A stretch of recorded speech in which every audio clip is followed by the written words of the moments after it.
It's brand new and it's not cheap, but it's the only jet that does what I like doing out of the box. Hey there, I'm John, this is Two Brothers RC, and this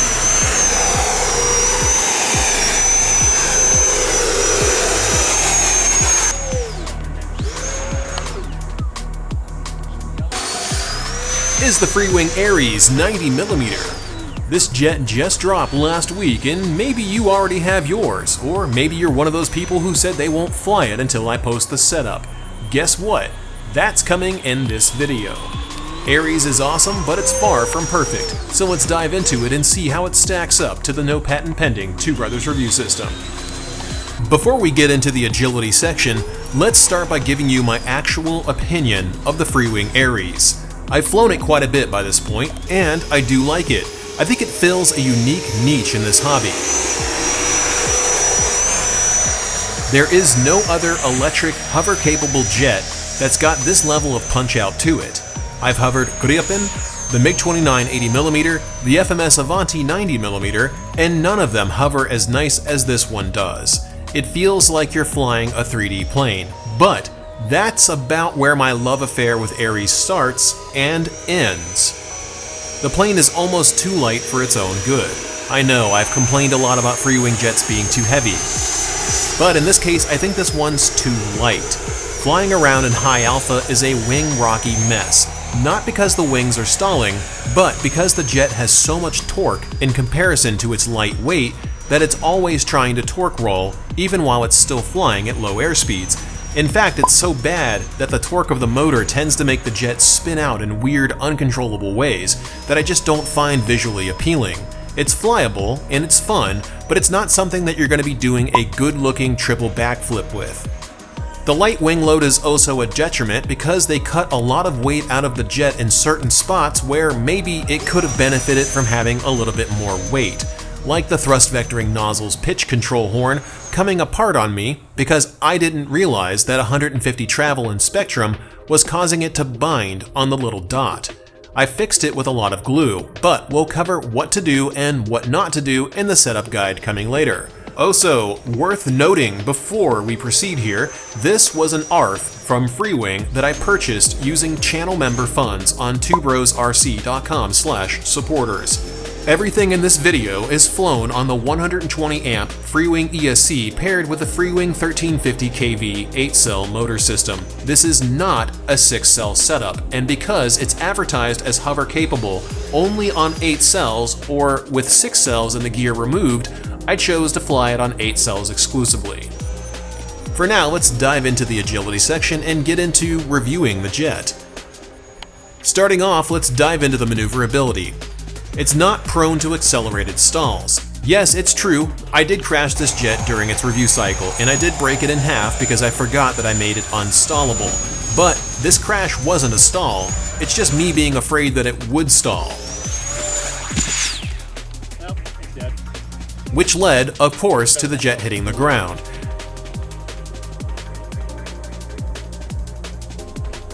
If you follow my setup, just throw the gains to full and throttle up and tell the jet what to do. Yank it. It won't drop a wing and crash unless you're too gentle with it. Here's an example of forcing it to behave with my setup. With the stabilized thrust vectoring system, you can't drop a wing. So just throw it around and have fun, but don't do it too low. Even stabilized thrust vectoring can't stop gravity completely. It passes here. Moving on to whether it's easy to make less nose heavy, this is actually the first Freewing jet that I've ever seen that doesn't make it nose heavy by default. This is an advanced level jet. It comes neutrally balanced and is very easy to make actually aerodynamically tail heavy. You need to shove your batteries all the way forward to fly this jet correctly. Balance it over the wheels or slightly in front of them. Anything else is going to be too nose heavy. I had no issues getting it to balance very aggressively on SMC 4000, 4400, and 4900 packs by placing them against the foam bulkhead up front. It definitely passes here. It takes off and it lands without struggling. If you kept the gear on the jet and didn't remove them eventually like I did, the jet is not hard to take off with. Throttle up smoothly and rotate to climb. Go straight into a hover if you want to. Or just hover launch it. That's another way to do it.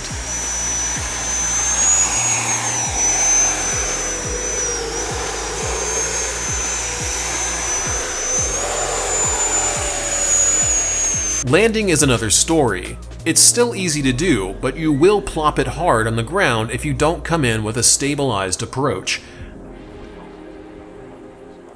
The best way to land this jet is to get low and chop throttle a few moments before you flare to drop it on the mains. Otherwise it floats until it doesn't, and then it drops and it hits hard. It's not hard to land, it just takes finesse to do. Or just grab it out of the air like I did most of the time, because I did eventually remove the wheels to lighten the jet up further. I know that flies in the face of what I just said about this jet being too light, but I want it to hover better, so I wanted it to have a higher thrust to weight ratio, because the backflips and stuff that this jet can do aren't as great as other jets that I've done them with. Either way, hand grabbing is totally a safe option, and it passes here too. Ares has more than adequate thrust for most maneuvers. If you've got a hover fetish, it's the only electric jet I've seen that can do it bone stock on the 8-cell system. And it's not just a hover-capable jet, it punches out of hovers too.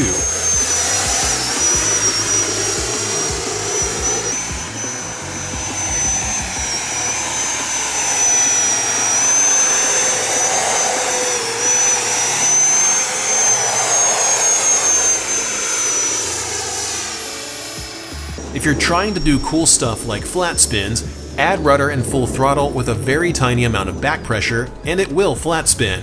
Key note, add a very tiny amount of back pressure. If it doesn't spin, you've set it up completely wrong, or you've vastly overestimated how skilled you are. Either way, check the setup guide at the end to get some help with this. Ares passes here too. Stall recovery is very easy with a stabilized thrust vectoring system on display throughout this entire video. Throttle up and the jet will recover from anything you tell it to do. If you don't throttle up, it will fall and you'll damage it like I did. If you break the tail off, I suggest putting it back together with copious amounts of foam tack and toothpicks with a layer of thick CA to help reinforce it further. Ares passes here as well with a total score of 5 out of 5. Before we move on to flight time, I need to address the obvious wing rocking that you've been seeing in Harrier passes. You might think that it's a defective jet or that it's just stalling constantly, but that's not the case here. There's two types of high alpha. Both are high angles of attack, but only one of them is going to make this jet fly without wing rocking. A normal high alpha pass is about 20 degrees of nose up into the relative oncoming wind. This kind of maneuver will largely eliminate the wing rock for 3 reasons. First, there's air flowing over the wing in a laminar state, so the wings aren't stalled. Because of this, the ailerons and flaps on my setup can keep it stabilized with the gyro. Second, because the wings are flying with laminar airflow, the wings provide an aerodynamic counter to the torque of the motor. Third, the motor isn't spinning fast enough in a high alpha pass, because it doesn't need a ton of thrust to fly on the wing, so the wings cancel out the motor's rotational force. This changes when you get into a Harrier pass, where you're flying purely on thrust alone and the jet requires high levels of throttle to stay in the air. Also, because the nose is pointed up 50 to 80 degrees relative to the oncoming wind, the only thing stopping the jet from torque rolling is air pressure hitting the wings. So the jet is constantly trying to spin in a Harrier pass, but it can't until it's traveling very slowly or just stops moving entirely. This is why it's wing rocking like crazy. This is also why the FMS Avanti doesn't spin, because it weighs in at over 500 grams more than the Ares. It takes longer to torque roll, and it also won't constantly torque roll in a Harrier. We'll compare these two jets in the upcoming FMS Avanti versus Freewing Ares tier ranking soon.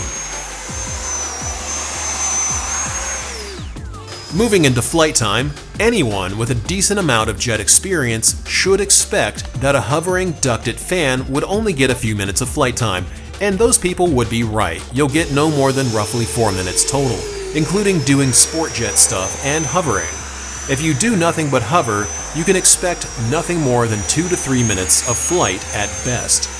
I wasn't able to do any testing with heavier 4-cell packs because I don't have any, so I stuck with SMC 4000 4400, and 4900 packs put together in series to power the 8-cell motor setup. On all of these packs, the best flight time I could get was just over 4 minutes, so Aries earns a 4 out of 5 here. Let's do something I haven't done in a bit and show you some live voiceover footage, because some of you aren't going to believe that I hovered with SMC 4000s without destroying them. Alright, so we just got everything done on the Aries, and this is the first time I've done a real-time voiceover because I usually don't like doing it anymore, but we're going to take our Spectrum Smart Pack checker thingy here. We flew for a grand total of 2 minutes and 50 seconds. We are ending at 30.4 volts. You can see that I'm not BSing you guys. These are on Spectrum SMC 4000 HV2 packs, 4 cells. We are now just at storage voltage, exactly where you need to be. And I'm going to pull these little buggers out, and I guarantee you 100% they did not overheat because I didn't fly them below 29 volts, which in an 8-cell setup would be the actual point at which the batteries start to get pissed off and take damage. And there you go. Just flew it. Oop, there we go. The batteries are not mad. They're still white. They're just warm to the touch. You can hover with it, you just can't do it long. You got to learn how to do, well, first off, you need voltage telemetry. Second, you need to pay attention to your voltage under load. You can do this stuff, you just can't fly with a timer, because if you flew that with a timer, these packs would not only be burning hot, these temperature sensors in the back would also be black. And on top of all of that, these would be swollen and basically unusable. So, there you go. Next up, let's cover the landing gear. Aries has functional wheels, which passes, but it ships with hard wheels, which doesn't. The wheels are attached to a great suspension system, which should make you guys on grass terrain pretty happy. Just remember, it's important to note that grass is an amorphous term, meaning that it's largely meaningless. What I consider grass is not what everyone considers grass.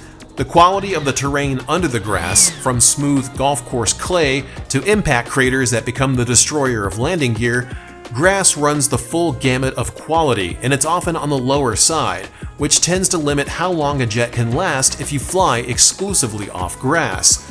The landing gear will eventually tear out if you're flying on rougher terrain. That's just how it goes with these foam airplanes. Aries does pass the suspension checkpoint, so let's move on to whether the gear require low maintenance and whether they work flawlessly. As far as I can tell, they do. I had no issues operating the gear, and they never failed up until I removed them to save 300 grams of weight.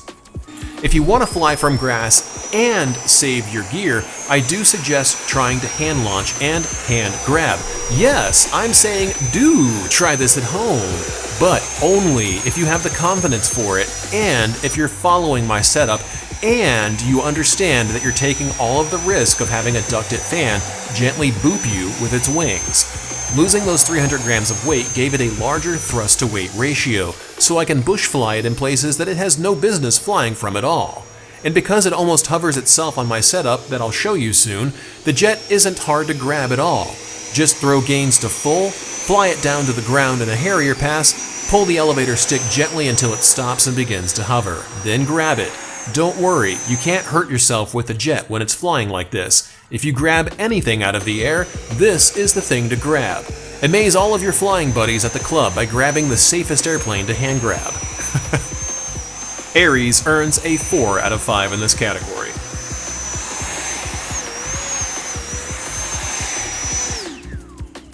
Before we move on to the fit and finish and avionics sections, consider scrolling down a little and hit that like button for me. If you're not already subscribed, definitely consider it. And if you're not part of our Discord chat server community yet, hop down to the description below, join up, chat airplanes with us. Moving to fit and finish, the paint came out great.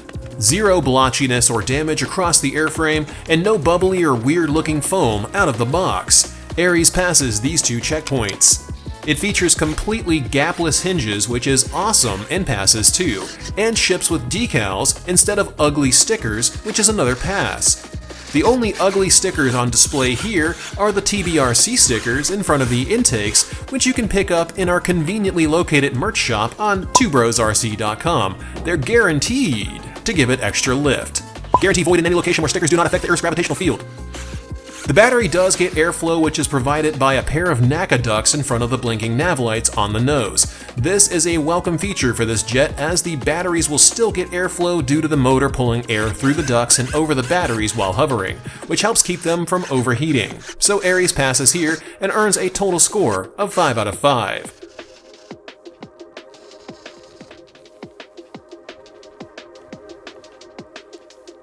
Moving to our final category, avionics and lighting, let's take a look at the quality of the installed electric components. First, it ships with metal servos. They're not super precise, but they are strong and good enough for the jet. It passes this checkpoint. The ESC is a 120 amp, which is 6 and 8 cell compatible. I historically had zero issues overheating it in previous airplanes, and couldn't do it with Aries either, which passes too. Aries features a lighting system, and it looks correct, with port and starboard lights being red and green on the correct sides of the plane, along with various blinking lights too, which passes. The servos, however, are all glued in place, so they're not easy to replace, and therefore fails this checkpoint. It does have a well-designed battery tray, which allows you to fly it neutral to tail heavy if you prefer. If you want to fly nose heavier, you need bigger packs, or you need to use the nose weights that it ships with. I suggest using only bigger batteries to shift the balance forward. Don't add unnecessary weight to the jet, which will only compromise its hovering capabilities. And, again, it can only truly hover on 8 cells unless you remove the gear on the 6-cell setup. Aries earns a 4 out of 5 in this section. Overall, Aries earns a 22 out of 25, which is a really good score for a 90mm jet. I do wish that it had easily replaceable servos and that it could fly a little longer to hit 5 minutes average, but that's the price that you pay for a jet that's capable of hovering. That and money. You need money. Aries really does one thing very well, and that's hovering. If you like hovering, get an Aries. It's not difficult to hover with. On my setup, it's basically hands-free. Once you get it into the hover and you set the throttle, it will basically hover until you tell it to stop. That alone is worth the price. How many other jets can you do this with? I can't think of any. A huge thanks goes out to our channel members on twobrosrc.com/supporters for making it possible to get this jet and demo it for you guys. Consider being a channel member. Companies like Motion RC don't send these aircraft out to us, and it comes entirely out of pocket. But if you'd like to help us do this, we really appreciate the support because it makes it possible to continue bringing videos like this to you. That being said, a very special thanks goes out to our mega fans, Sarasota RC Squadron, Michael Smith, JR Man, Todd, and N411X, along with our Ultra fan, TBRC fan. You guys kick so much ass, like always. Coming up soon will be the E-flite Airbus A320neo next Saturday. But before that, let's dive into the setup, because this one's a little complex and it needs to be covered. First, before we start any part of this setup, ensure that your throws for the pitch vectoring servo are set to no more than 130 up and 130 down. Otherwise, the servo will bind on the dot that you see here, and it will start to weaken the control horn. Mine has been glued back in place and mostly fixed, but this can and will absolutely destroy your jet if you're not careful. So make sure, once again, to set your travel to no more than 130 up and down. Now, this setup assumes that you're flying on a Spectrum 2 aileron, 2 flap wing type with a normal tail.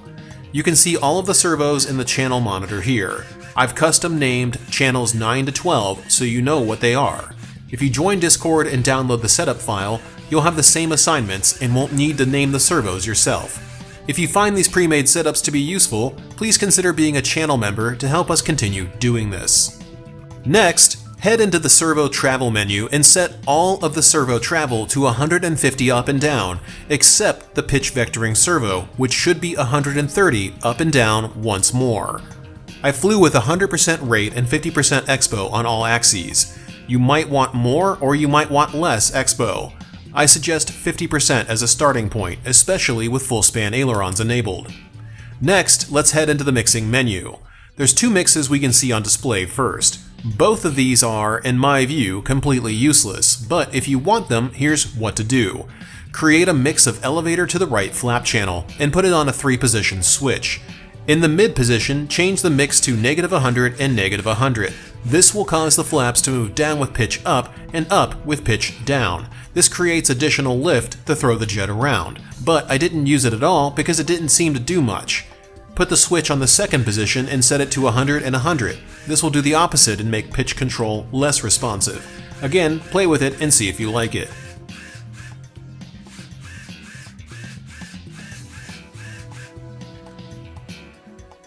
Next, if you want to use this mix, do the same thing to the aileron system. Create a mix of elevator to the left aileron channel, use the same switch as before, and in the mix percentages, assign 100 and 100 on the mid position. This will match the flap movement. On the last position of the switch, set -100 and -100. This will also assist with the flap mix.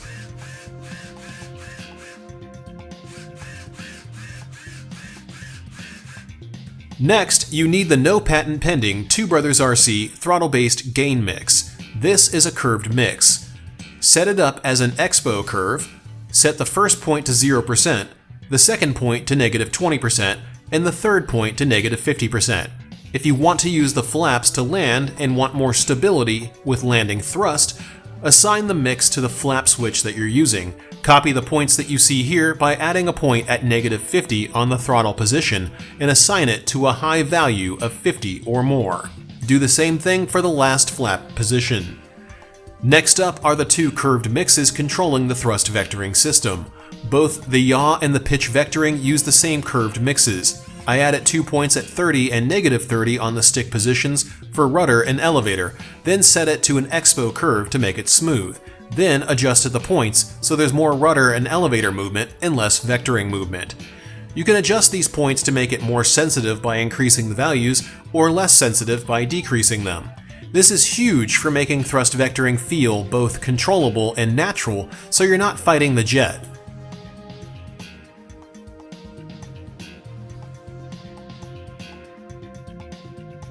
The gyro setup will cover how to make it basically fly-by-wire so it's uncrashable if you max out the gains and keep thrust applied.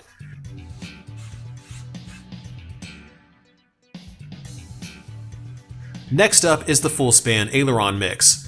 This is a mix of the aileron system to the left flap channel, set to always be on with -100 and -100 as the mix percentages. This causes the flaps to move differentially as ailerons. Don't use this if you want rolls that aren't as intense as this setup will give you. These are the prerequisite mixes to get your jet flying like mine. Now we need to program the gyro and auxiliary surfaces so that they'll work with the gyro. Make sure that you've got the mixes programmed first and that they're operating as you see on screen, otherwise the gyro won't know that they're supposed to be stabilized when you go to program them. From Forward Programming, enter the aux output settings window. This is the menu that we'll use to program the gyro to make the flaps stabilize like ailerons and set up the thrust vectoring to stabilize in pitch and yaw. Select aux output wizard. Select the left flap channel. Follow the on-screen directions. Move the left and right sticks based on the wizard guidelines. This is why the mixes need to be active first, because the receiver will learn the travel of the servos and what axes they should be controlled by. Once you follow the wizard guide, assign the flap to gyro 1, then select Continue, then select Apply. Notice now that the left flap is stabilizing and roll. Do the same thing for the right flap channel now. Repeat the same steps as before. Follow the wizard guide, assign the flap to be controlled by gyro 1, then test it out and see that it works.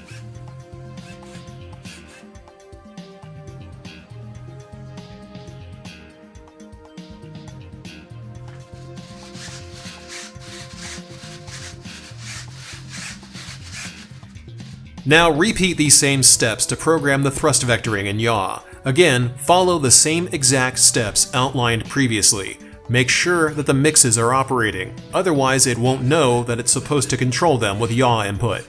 Once you set it up, assign it to gyro 2. You'll need to do some setup work before you'll see the gyro activate like this. My gyro is already preset, but once we get through this, I'll walk you through the process. Finally, set up the pitch thrust vectoring servo in the auxiliary programming wizard, and again, make sure to enable the mixes before attempting to program it, otherwise it won't know what to do. Once you've programmed it, assign it to gyro 2, and you can see the results of what I did on screen now. Next, we'll cover how to set up the gyro so you get the same movements you're seeing here. Without the info I'm about to provide, you won't get any auxiliary gyro movement on the thrust vectoring system. So let's cover gyros 1 and 2 now. To set up the primary flight controls, enter gyro settings, AS3X settings, then select AS3X gains. Set the roll gain to 20, pitch to 80, and yaw to 45. Leave the master gain sensitivity at 1x. For a smoother fly-by-wire feel, set the priority to 100 on all axes, which keeps the jet from feeling like a tail-heavy mess. Enter the stop lock menu and set the roll lock to 50. Enter the fixed/adjustable gains menu and ensure that you set them all to adjustable. If you've set up the gyro gain channel already, and no worries if you haven't yet because we'll cover it in a second, you should see your gains here, and they'll change with your throttle position and the gain slider or switch that you're using.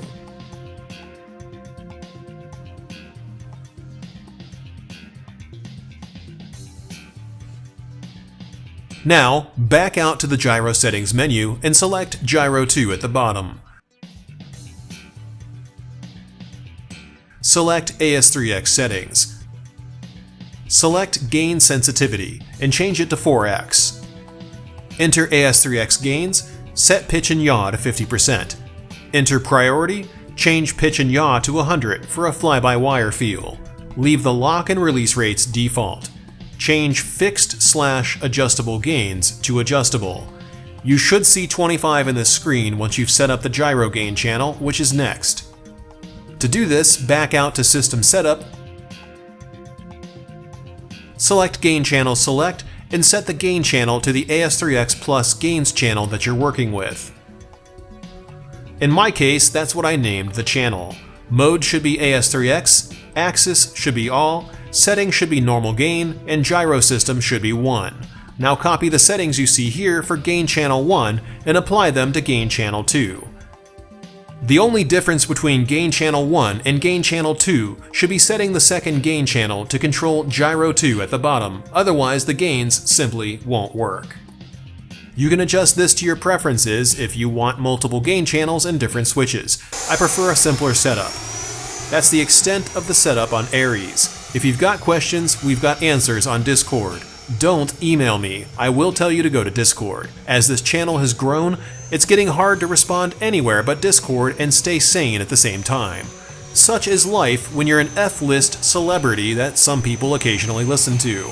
In seriousness, I just want to make sure that everyone is on Discord because it's the only place that I regularly check and chat with. If you've got questions, hop on Discord, and if you found this video helpful, be a channel member today to help support what we do on twobrosrc.com/supporters. Cheers guys, see you next Saturday.